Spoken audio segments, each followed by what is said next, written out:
It was late, past midnight, when Sarah missed the last bus home. She stood at the empty station, her phone dead, the city streets dark and silent. The only option left was the subway, and she wasn't thrilled about it. The underground trains were always creepy at night, but she had no choice. She walked to the platform and waited, her heels clicking on the tiles. The station was empty. The hum of the lights above was the only sound. Her mind raced with thoughts of her empty apartment. Her roommates were out of town. She'd be alone tonight. After what felt like an eternity, the train pulled in. The doors slid open with a screech. Sarah hesitated for a moment but then stepped inside. The inside was dimly lit, almost too dim and strangely empty. The few passengers sitting in the far corners didn't seem to notice her. She took a seat by the door and glanced at the other passengers. One man, a tall figure in a dirty coat,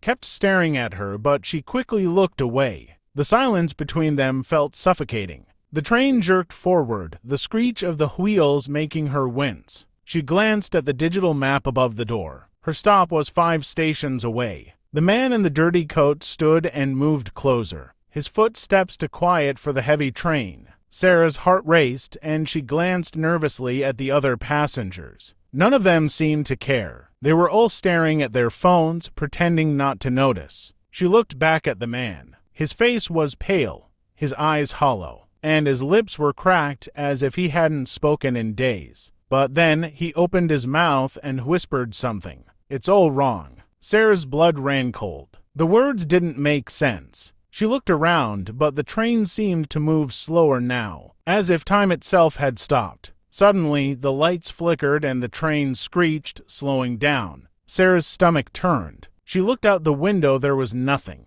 The tracks stretched on, empty and endless. She stood up, ready to run, but the door slammed shut. Her heart pounded. She pressed the emergency button, but the train didn't respond. The man in the dirty coat stood directly in front of her now, his face inches from hers. "It's too late," he whispered. "You should have never gotten on." A horrible chill ran through Sarah's body. She turned to run to the other end of the car, but the passengers who hadn't moved now all turned to face her, their eyes wide and empty. And then the train stopped. Silence. The door slid open. But it wasn't her stop. The night outside was no longer the city she knew. It was a deep, dark void. She stepped out, and the door slammed shut behind her.